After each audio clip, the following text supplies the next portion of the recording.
اللہ الرحمن الرحیم۔ ناظرین و سامعین السلام علیکم۔ ایک نئی کہانی کے ساتھ آپ کی خدمت میں حاضر ہوں۔ عمرو عیار کا یہ روز کا کام تھا کہ وہ فجر کی نماز پڑھنے کے بعد صبح کی سیر کے لیے جنگل میں آ جاتا تھا اور کافی دیر جنگل کی سیر کرنے کے بعد واپس اپنے گھر آ جاتا۔ اس وقت بھی عمرو اپنے گھوڑے پر سوار جنگل کی سیر کر کے واپس اپنے گھر کی طرف لوٹ رہا تھا۔ مشرق سے سورج طلوع ہو چکا تھا، جس کی روشنی آہستہ آہستہ پھیلتی جا رہی تھی۔ عمرو اپنی ہی دھن میں آگے جا رہا تھا کہ یکدم اس کی نظر ایک درخت کے قریب اوندھے منہ لیٹے ہوئے آدمی پر پڑی تو عمرو نے اپنے گھوڑے ٹانگو کو روکنے کا اشارہ کیا۔ ٹانگو گھوڑے کے رکتے ہی عمرو نیچے اتر آیا اور اس درخت کی طرف بڑھنے لگا جس کے نیچے وہ آدمی لیٹا ہوا تھا۔ قریب جا کر عمرو نے اسے سیدھا کیا تو اگلے ہی لمحے وہ حیران رہ گیا۔ وہ آدمی بوڑھا اور بہت زخمی تھا، اس کے سر سے خون بہہ کر اس کے چہرے پر جم چکا تھا۔ وہ زخمی ہونے کی وجہ سے تڑپ رہا تھا۔ اس نے اپنی آنکھیں کھول کر عمرو کی طرف دیکھا۔ عمرو نے اسے سہارا دے کر بٹھایا اور اپنی زنبیل سے کپڑا نکال کر اس بوڑھے کے منہ سے خون صاف کیا اور پھر مرہم پٹی لگا دی۔ بابا، تم کون ہو اور تمہاری ایسی حالت کس نے کی؟ عمرو نے اس بابا سے پوچھا۔ وہ بوڑھے نے خوفزدہ ہوتے ہوئے کہا۔ ہاں بتاؤ، عمرو نے کہا، لیکن وہ عمرو کا جواب دینے کی بجائے ادھر ادھر دیکھنے لگا۔ مجھے ان بھیانک چڑیلوں نے زخمی کیا ہے جو ابھی یہاں کھڑی تھیں، بوڑھے آدمی نے بتایا۔ چڑیلوں کا سن کر عمرو حیران ہو گیا۔ اس نے ابھی ادھر ادھر دیکھا لیکن اس جگہ کوئی چڑیل دکھائی نہ دی۔ یہاں تو کوئی چڑیل دکھائی نہیں دے رہی بابا، عمرو نے بوڑھے آدمی کو دیکھتے ہوئے کہا۔ وہ تینوں چڑیلیں ابھی یہاں تھیں، تم چلے جاؤ ورنہ وہ تمہیں بھی نقصان پہنچا سکتی ہیں، بوڑھے آدمی نے اس بار پھر خوف زدہ ہو کر کہا تھا۔ وہ چڑیلیں میرا کچھ نہیں بگاڑ سکتی بابا، تم مجھے بتاؤ وہ چڑیلیں کون ہیں اور انہوں نے تمہیں کیوں زخمی کیا؟ پریشان مت ہو، میں تمہارا دوست ہوں، ہو سکا تو میں تمہاری مدد ضرور کروں گا، عمرو نے اسے تسلی دیتے ہوئے کہا۔ بوڑھا آدمی تھوڑی دیر اسے پریشانی سے دیکھتا رہا۔ وہ چڑیلیں بہت ظالم اور شیطان ہیں، انہوں نے ہماری پوری بستی کو تباہ کر ڈالا ہے۔ میرا نام ساگر ہے اور میں اپنی بستی کا سردار ہوں۔ ہماری بستی اس جنگل میں دائیں طرف ہے۔ کچھ دن پہلے 3 چڑیلیں ہماری بستی میں آ گئی تھیں اور انہوں نے ہمارے اور نوجوانوں کو اٹھانا شروع کر دیا۔ ہر روز وہ کسی نہ کسی نوجوان اور بچوں کو اٹھا کر لے جاتی تھیں۔ ہمارے نوجوانوں نے ان کا مقابلہ کیا اور انہیں ختم کرنے کی بہت کوشش کی لیکن وہ ناکام رہے۔ اب میرے حکم پر بستی کے لوگ اپنی جانوں کو بچانے کے لیے جنگلوں میں جا کر چھپ گئے ہیں۔ اب وہ تینوں چڑیلیں ہمیں تلاش کرتی پھر رہی ہیں۔ اتفاق سے انہوں نے مجھے دیکھ لیا اور مجھے پکڑنے کی بہت کوشش کی لیکن میں اپنی جان بچانے کے لیے بھاگنے لگا اور بھاگتے بھاگتے مجھے ایک زوردار ٹھوکر لگی جس کی وجہ سے میں ایک درخت سے ٹکر کھا کر گر گیا تھا۔ وہ تینوں چڑیلیں ہوا میں اڑ سکتی تھیں، بوڑھے ساگر نے تفصیل سے بتاتے ہوئے کہا، جسے سن کر عمرو کے چہرے پر غصہ آ گیا۔ اسے ان چڑیلوں پر بہت غصہ آ رہا تھا جنہوں نے بستی کے لوگوں پر ظلم ڈھا رکھا تھا۔ عمرو چونکہ ایک رحم دل اور ہمدرد انسان تھا، اس کی زیادہ کوشش ہوتی تھی کہ جہاں ظلم دیکھے اس کو ختم کر دے۔ عمرو نے تہیہ کر لیا تھا کہ وہ ان چڑیلوں کا خاتمہ کر کے بستی والوں کو ان سے نجات دلائے گا۔ بابا، کیا تمہیں معلوم ہے کہ وہ چڑیلیں کہاں رہتی ہیں؟ عمرو نے بابا سے پوچھا۔ نہیں، مگر اتنا پتہ ہے کہ وہ شمال کی طرف سے آتی ہیں اور اسی طرف لوٹ کر جاتی ہیں، بوڑھے ساگر نے عمرو کو جواب دیا۔ میں ان خبیث چڑیلوں کو ایسی سزا دوں گا کہ ان کی آنے والی نسلیں بھی کسی کو نقصان دینے کا سوچ بھی نہیں سکیں گی، عمرو نے غصے سے کہا۔ کیا تم ان چڑیلوں کا مقابلہ کرو گے؟ بوڑھے ساگر نے حیرانگی سے کہا۔ ہاں بابا، میں ان چڑیلوں کا خاتمہ کرنے جا رہا ہوں اور جلد ہی ان کی موت کی خبر سنانے آؤں گا۔ مگر تم ہو کون؟ بوڑھے نے حیرانگی سے پوچھا۔ میں واپس آ کر یہ بتاؤں گا کہ میں کون ہوں۔ پھر عمرو نے بوڑھے ساگر سے اجازت مانگی اور اپنے گھوڑے پر سوار ہو کر جنگل کی طرف روانہ ہو گیا۔ تھوڑی دور جانے کے بعد عمرو گھوڑے کو روک کر نیچے اترا اور اس نے زنبیل سے سلیمانی تختی نکالی اور ان چڑیلوں کے بارے میں پوچھا۔ اسی وقت سلیمانی تختی پر لکھے الفاظ آ گئے۔ لکھا تھا کہ جنگل کے ختم ہوتے ہی ایک پہاڑی علاقہ شروع ہوتا ہے۔ اس پہاڑی علاقے کے آخر پر ایک وادی ہے جو چڑیلوں کی وادی کے نام سے مشہور ہے۔ وہ تینوں چڑیلیں اسی وادی میں رہتی ہیں۔ عمرو نے اس بات میں سر ہلا دیا اور سلیمانی تختی واپس زنبیل میں رکھ دی، اور پھر وہ گھوڑے پر سوار ہو کر اسے تیزی سے دوڑانے لگا۔ جنگل کے آخر پر پہنچ کر عمرو نے اپنے گھوڑے کو وہیں چھوڑ دیا اور خود پیدل ہی پہاڑی علاقے کی طرف بڑھنے لگا۔ وہاں پر بلند و بالا پہاڑ ہی پہاڑ تھے۔ عمرو کافی دیر تک پیدل ہی چلتا رہا، پھر کافی دیر بعد آخر وہ چڑیلوں کی وادی میں پہنچ ہی گیا۔ عمرو ایک بڑی سی چٹان کے پیچھے چھپ کر چڑیلوں کی وادی کو غور سے دیکھنے لگا۔ اسے کوئی چڑیل دکھائی نہیں دے رہی تھی، لیکن دو بہت زیادہ نظر آ رہے تھے جو ادھر ادھر پھیلے ہوئے تھے، گویا وہ وادی کی حفاظت کر رہے تھے۔ عمرو وادی کے اندر جانے کی کوئی ترکیب سوچنے لگا۔ ایک ترکیب اس کے ذہن میں آتے ہی عمرو نے زنبیل سے روغن عیاری نکالا اور خود کو ایک خوفناک چڑیل کی شکل میں بدلنے لگا۔ چڑیل کا بھیس بدلنے کے بعد عمرو چٹان کے پیچھے سے نکلا اور وادی کی طرف جانے لگا۔ وادی میں موجود دیو اسے حیران نظروں سے دیکھ رہے تھے۔ عمرو ایک دیو کے قریب پہنچ کر رک گیا۔ کون ہو تم اور یہاں کیا کر رہی ہو؟ کیا تمہیں نہیں معلوم کہ چڑیلوں کی وادی میں ملکہ چڑیل کی اجازت کے بغیر اندر آنا منع ہے؟ اس دیو نے عمرو کو غصے سے دیکھتے ہوئے کہا۔ معلوم ہے دیو بھائی، میں ملکہ چڑیل کو ایک بات بتانے آئی ہوں۔ میرا نام شتوری ہے، کیا تم مجھے ملکہ چڑیل تک پہنچا دو گے؟ عمرو نے زنانہ آواز میں کہا۔ کیا بات بتانا چاہتی ہو؟ مجھے بتا دو، میں ملکہ چڑیل کو بتا دوں گا۔ میں دیووں کا سردار ہوں۔ اس دیو نے کہا۔ میں کیوں بتاؤں؟ میں تو یہ بات صرف ملکہ چڑیل کو ہی بتاؤں گی تاکہ میں ان سے انعام لے سکوں۔ اور سنو، اگر تم نے مجھے ملکہ چڑیل تک نہ پہنچایا تو میں ملکہ چڑیل سے تمہاری شکایت کروں گی، پھر تم سزا لینے کے لیے تیار رہنا۔ وہ سوچ رہا تھا کہ اب وہ کیا کرے۔ شتوری چڑیل کو محل میں نہ پہنچایا تو وہ اسے زندہ زمین میں دفن کر دے گی۔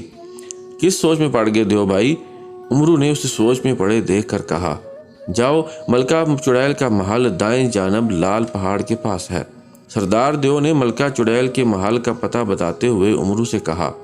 عمرو نے ہاں میں سر ہلا دیا اور پھر وہ آگے بڑھنے لگا۔ وہ دل ہی دل میں بہت خوش ہو رہا تھا کہ اس نے کتنی آسانی سے سردار دیو کو الو بنا دیا ہے۔ دوسرے دیو عمرو کو حیرانی سے دیکھ رہے تھے۔ عمرو ان کی پرواہ کیے بغیر آگے بڑھتا چلا گیا۔ تینوں چڑیلوں نے اس وادی میں ٹھکانہ بنا رکھا تھا جو چڑیلوں کی وادی سے مشہور ہو چکی تھی۔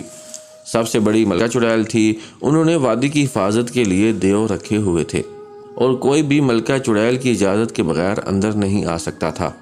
لال پہاڑ کے قریب جا کر عمرو نے دیکھا کہ لال پہاڑ کے ساتھ ایک بڑا سا محل بنا ہوا تھا جس کا دروازہ کھلا تھا۔ عمرو اندر چلا گیا۔ اسی وقت ایک موٹی کالی چڑیل کمرے سے باہر نکلی۔ اس نے جب عمرو کو دیکھا تو حیران رہ گئی۔ کون ہو تم اور کس سے ملنے آئی ہو؟ اس کالی چڑیل نے حیرانگی سے پوچھا۔ میرا نام شتوری چڑیل ہے اور میں ملکہ چڑیل سے ملنے آئی ہوں، عمرو نے زنانہ انداز میں کہا۔ مگر تم وادی کے اندر کیسی آئی؟ ملکہ چڑیل کی اجازت کے بغیر اندر آنے والے کو ملکہ چڑیل آگ کے کنویں میں زندہ ڈال دیتی ہے، کالی چڑیل نے کہا۔ اوہ، اب میں کیا کروں؟ میں ملکہ چڑیل کے فائدے کی بات کرنے آئی ہوں۔ اچھا سنو، میں تمہیں وہ بات بتا دیتی ہوں، تم ملکہ چڑیل کو بتا دینا، عمرو نے گھبراتے ہوئے لہجے میں کہا۔ پھر وہ اسے ایک طرف لے گیا۔ اس نے ایک ہاتھ زنبیل میں ڈال کر بے ہوش کرنے والا سفوف نکالا۔ اس سے پہلے کہ کالی چڑیل عمرو سے کوئی بات کرتی، عمرو نے پھرتی سے وہ سفوف کالی چڑیل کے ناک پر چھڑک دیا۔ اگلے ہی لمحے وہ کالی چڑیل بے ہوش ہو کر گر پڑی۔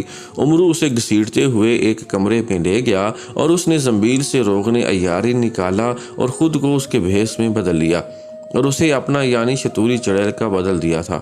پھر عمرو ملکہ چڑیل کو ڈھونڈنے لگا۔ ایک کمرے میں اسے 3 چڑیلیں دکھائی دیں جو انتہائی بھیانک اور بدصورت تھیں۔ تینوں کی شکلیں بھی ایک دوسرے سے ملتی جلتی تھیں۔ ان کی عمروں میں بھی کوئی خاص فرق نہ تھا۔ یہ کالی چڑیل کہاں مر گئی؟ ابھی تک کھانا لے کر نہیں آئی، ایک چڑیل نے غصے سے کہا جس کا نام تارو تھا۔ کالی چڑیل، سب سے بڑی والی چڑیل نے کالی کو آواز دی جس کا نام چارو تھا۔ عمرو جو دروازے کے پاس تھا فوراً ہی اندر داخل ہو گیا۔ کہاں مر گئی تم؟ کھانا لے کر کیوں نہیں آئی؟ تیسری چڑیل نے غصے بھرے لہجے میں کہا۔ ماما میں ابھی آتی ہوں، عمرو نے کالی چڑیل کی آواز میں گھبراتے ہوئے کہا، اور پھر وہ کمرے سے باہر آیا اور دوسرے کمرے میں گیا جہاں کھانا تیار رکھا ہوا تھا۔ شاید کالی چڑیل کھانا لے جانے والی تھی۔ عمرو نے زنبیل سے زہریلا سفوف نکالا اور کھانے میں ملانا شروع کر دیا کہ اسی وقت تارو چڑیل اس کے کمرے میں آ گئی۔ اس نے عمرو کو کھانے میں سفوف ڈالتے ہوئے دیکھ لیا تھا۔ یہ تم کھانے میں کیا ملا رہی ہو کالی چڑیل؟ تارو چڑیل نے غصے سے پوچھا۔ اس کی آواز سن کر عمرو ڈر گیا۔ زہریلے سفوف کی پڑیاں ہاتھ سے نکل کر زمین پر گر گئیں۔ تارو چڑیل نے آگے جا کر وہ سفوف اٹھا کر سونگا۔ اگلے ہی لمحے وہ سفوف ناک سے ہٹایا اور خطرناک نظروں سے عمرو کو گھورنے لگی۔ یہ طلسم ہوش ربا کا خالص ہاضمہ چورن ہے جو میرا بھائی لایا تھا، عمرو نے مسکراتے ہوئے کہا۔ اگر یہ چورن ہے تو اسے کھانے میں کیوں ملا رہی ہو؟ چورن تو کھانے کے بعد کھایا جاتا ہے۔ وہ عمرو کو شک کی نظروں سے دیکھتی ہوئی بولی۔ نہیں، یہ چورن صرف کھانے میں ملا کر کھایا جاتا ہے، عمرو نے بات بناتے ہوئے کہا۔ لیکن اسی وقت چڑیل نے اسے زوردار تماچا مار دیا۔ عمرو کو دن میں تارے نظر آنے لگے۔ بکواس کرتی ہو، یہ چورن نہیں زہریلا سفوف ہے، اس نے غصے سے کہا۔ تارو چڑیل کیا بات ہے؟ کیا آج کھانا نہیں ملے گا؟ اسی وقت چارو چڑیل نے اندر آتے ہوئے کہا۔ چارو بہن، یہ دیکھو کالی چڑیل کارنامے، یہ ہمارے کھانے میں زہریلا سفوف ملا رہی تھی تاکہ ہم ختم ہو جائیں اور یہ ہمارا خزانہ لوٹ سکے۔ یہ سن کر چارو چڑیل کی آنکھوں میں حیرانی کے ساتھ غصہ پھیل گیا اور عمرو کو گھورنے لگی۔ عمرو خود بھی بہت پریشان ہو گیا تھا۔ واقعی وہ چڑیلیں بہت ہوشیار اور خطرناک تھیں۔ مجھے خود اس پر شک ہو رہا تھا۔ لے چلو اسے، اس کا فیصلہ بہن ملکہ چڑیل ہی کریں گی۔ ملکہ چڑیل اپنے تخت پر بیٹھی ہوئی تھی۔ وہ اپنی بہنوں اور عمرو کو دیکھ کر حیران ہو گئی۔ ارے اس کالی چڑیل نے کیا کر دیا؟ ملکہ چڑیل نے پوچھا۔ یہ ہمارے کھانے میں زہر ملا رہی تھی، تارو چڑیل نے عمرو کو دھکا دیتے ہوئے کہا۔ اگر میں اچانک اسے نہ دیکھتی تو اس نے مار دیا ہوتا، تارو چڑیل نے ملکہ چڑیل سے کہا۔ بدبخت، تمہاری یہ ہمت کہ تم ہمیں مارنے کا سوچو، میں تمہیں اس کی بھیانک سزا دوں گی، ملکہ چڑیل نے عمرو کے بالوں کو پکڑ کر اٹھاتے ہوئے کہا۔ اگلے ہی لمحے وہ حیران ہو گئی کیونکہ عمرو کے بالوں کی وگ اس کے ہاتھوں میں آ گئی اور عمرو کا گنجا سر نمایاں ہو گیا تھا۔ ملکہ چڑیل ساتھ ساتھ اس کی بہنیں بھی چونک پڑی تھیں۔ عمرو کے چہرے پر مسکراہٹ تھی۔ ارے یہ کیا، کالی چڑیل گنجی کیسے ہو گئی؟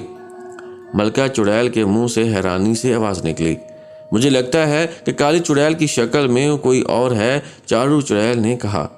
میں ابھی پتہ کرتی ہوں یہ کون ہے، ملکہ چڑیل نے غصے بھرے لہجے میں کہا۔ پھر اس نے اپنی آنکھیں بند کر لی۔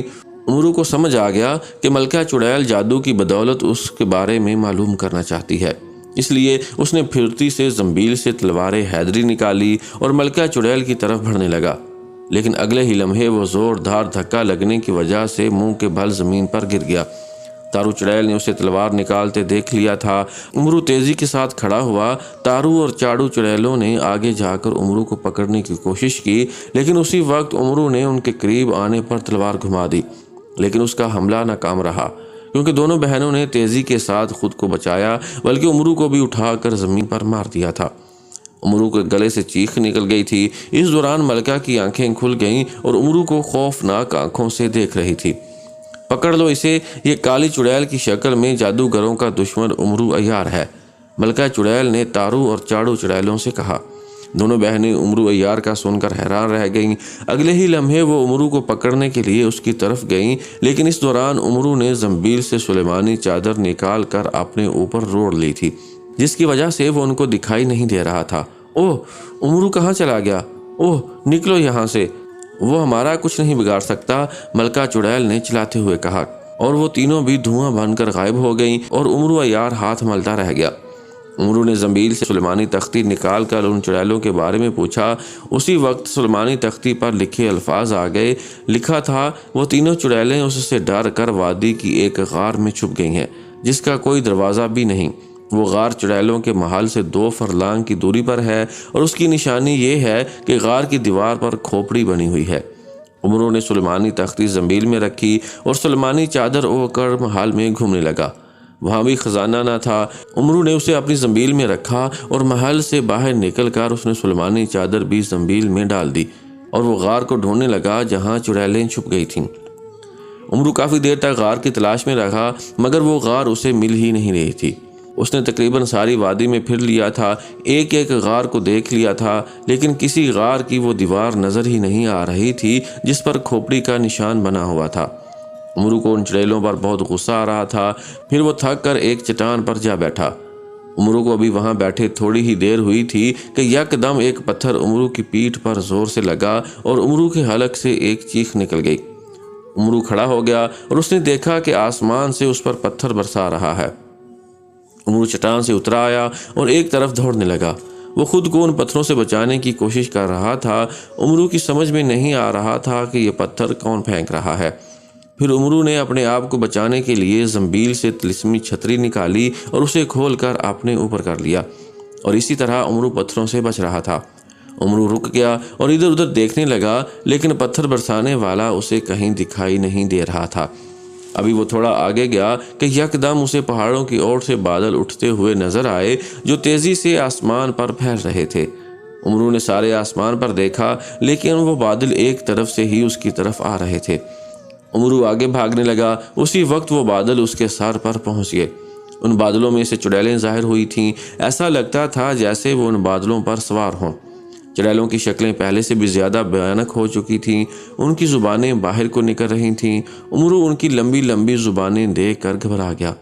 چڑیلوں نے عمرو کے قریب آ کر خوفناک چیخیں مارنا شروع کر دیں، اور دوسرے ہی لمحے ان کے منہ سے آگ کے شعلے نکل کر عمرو کی طرف بڑھنے لگے۔ عمرو پھرتی سے ہٹا اور شعلے سیدھے ایک چٹان پر جا پڑے، جس سے وہ چٹان فوراً راکھ بن گئی۔ یہ دیکھ کر عمرو بہت پریشان ہو گیا۔ عمرو، آج تمہیں جلا کر راکھ کر دیں گی، کب تک تم اپنے آپ کو آگ کے شعلوں سے بچاتے رہو گے؟ ملکہ چڑیل نے خوفناک آواز میں کہا۔ عمرو نے اس کا کوئی جواب نہ دیا اور پھرتی سے زنبیل میں ہاتھ ڈال کر تلوار نکال لی اور ان چڑیلوں کی طرف دیکھنے لگا۔ یکدم ملکہ چڑیل نے اپنی زبان پھر باہر نکالی اور عمرو کی طرف آگ کا شعلہ پھینکا، لیکن عمرو نے تلوار حیدری آگے کر دی۔ آگ کا شعلہ تلوار سے ٹکرا کر غائب ہو گیا۔ اگلے ہی لمحے تینوں چڑیلیں ایک ہی وقت میں عمرو پر آگ کے شعلے پھینکنے لگیں۔ عمرو بہادری سے ان کا مقابلہ کر رہا تھا۔ یکدم عمرو نے موقع ملتے ہی اچھل کر تلوار تارو چڑیل کی گردن پر ماری تو اس کی گردن کٹ کر چٹان کے قریب جا کر گری۔ اس کا دھڑ زمین پر گر گیا اور بری طرح تڑپنے لگا۔ اس کی بہنوں نے جب اس کی حالت دیکھی تو اور غصے میں آ گئیں اور ان کی آنکھوں سے شعلے نکل رہے تھے۔ دوسرے ہی لمحے میں چاڑو اور ملکہ چڑیل اس کی طرف بڑھنے لگیں۔ عمرو ان کی طرف سے ہوشیار ہو چکا تھا، اس لیے جیسے ہی وہ اس کے قریب آئیں تو اس نے ایک بار پھر تلوار حیدری گھما دی۔ تلوار چاڑو چڑیل کے دائیں بازو پر جا لگی اور اس کا بازو کٹ کر دور جا گرا۔ اس کے بازو سے خون کے فوارے نکلنے لگے اور وہ تکلیف سے زوردار چیخنے لگی۔ ملکہ چڑیل، میرا بازو عمرو نے کاٹ دیا ہے، چاڑو نے چیختے ہوئے کہا۔ اگر کہو تو میں تمہارا دوسرا بازو بھی کاٹ دوں، عمرو نے مسکراتے ہوئے کہا۔ عمرو، میں تمہاری گردن مروڑ کر رکھ دوں گی، میں تمہیں ہرگز زندہ نہیں چھوڑوں گی، ملکہ چڑیل نے انتہائی غصے میں کہا۔ وہ سمجھ گئی کہ جب تک عمرو کے پاس تلوار ہے وہ اس کا کچھ نہیں بگاڑ سکتی۔ اس نے جب عمرو کو چاڑو کی طرف متوجہ پایا تو اگلے ہی لمحے اس نے عمرو کی طرف ہاتھ جھٹکا تو اس کے ہاتھوں سے آگ کے شعلے نکلے اور عمرو کے جسم کو ایک زوردار جھٹکا لگا اور وہ زمین پر گر گیا۔ ملکہ چڑیل ہوا میں اڑتی ہوئی اس کی طرف آگے بڑھنے لگ گئی۔ عمرو پھرتی سے اٹھا۔ اس سے پہلے کہ عمرو زنبیل سے حفاظت کے لیے کوئی چیز نکالتا، ملکہ چڑیل نے اسے قریب جا کر اسے پکڑ لیا اور اپنی زبان سے عمرو پر آگ کے شعلے ڈالنے لگی۔ عمرو نے اس کی زبان پکڑ لی اور پاؤں سے اسے نیچے گرا دیا۔ ملکہ چڑیل چیختی ہوئی زمین پر جا گری۔ عمرو اسے چھوڑ کر تلوار کی طرف بڑھا اور اگلے ہی لمحے اس نے تلوار اٹھا لی۔ ملکہ چڑیل، اب تم میرے ہاتھوں سے نہیں بچ سکتی، تم تینوں چڑیلوں نے بستی کے لوگوں پر بہت ظلم کیے ہیں، عمرو نے غصے میں تلوار اٹھاتے ہوئے اس کی طرف بڑھتے ہوئے کہا۔ عمرو، مجھے معاف کر دو، میں آگے سے کسی پر ظلم نہیں کروں گی، ملکہ چڑیل نے پیچھے ہٹتے ہوئے کہا۔ جب اسے اپنی موت نظر آئی تو معافی مانگنا شروع کر دی۔ میں تم جیسی مکار اور ظالم چڑیلوں کو اچھی طرح جانتا ہوں، اس لیے تمہیں مرنا ہی ہوگا، عمرو نے غصے سے کہا۔ اس سے پہلے عمرو اس پر حملہ کرتا، ملکہ چڑیل یکدم سیدھے ہو کر عمرو کی ٹانگیں پکڑ کر کھینچ لیں اور عمرو زمین پر جا گرا۔ اگلے ہی لمحے ملکہ چڑیل اٹھی اور ایک طرف دوڑ لگا دی۔ عمرو پھرتی سے اٹھا اور تلوار حیدری کو فضا میں بلند کیا اور دوڑتی ہوئی ملکہ چڑیل پر دے مارا۔ تلوار سائیں کی آواز میں جا کر ملکہ چڑیل کی پشت پر جا لگی اور ملکہ چڑیل منہ کے بل زمین پر گر کر تڑپنے لگی۔ جب امرو اس کے قریب گیا تو اس وقت وہ ختم ہو چکی تھی۔ امرو نے تلوار ملکہ کی پشت سے نکالی اور چاڑو چڑیل کی طرف بڑھنے لگا، لیکن چاڑو چڑیل خون زیادہ بہہ جانے کی وجہ سے پہلے ہی مر چکی تھی۔ اس نے زنبیل سے اڑنے والے جوتے نکال کر پہن لیے اور پھر جنگل کی طرف بڑھنے لگا، اور آج امرو کی وجہ سے بستی والے ہنسی خوشی زندگی بسر کر رہے ہیں۔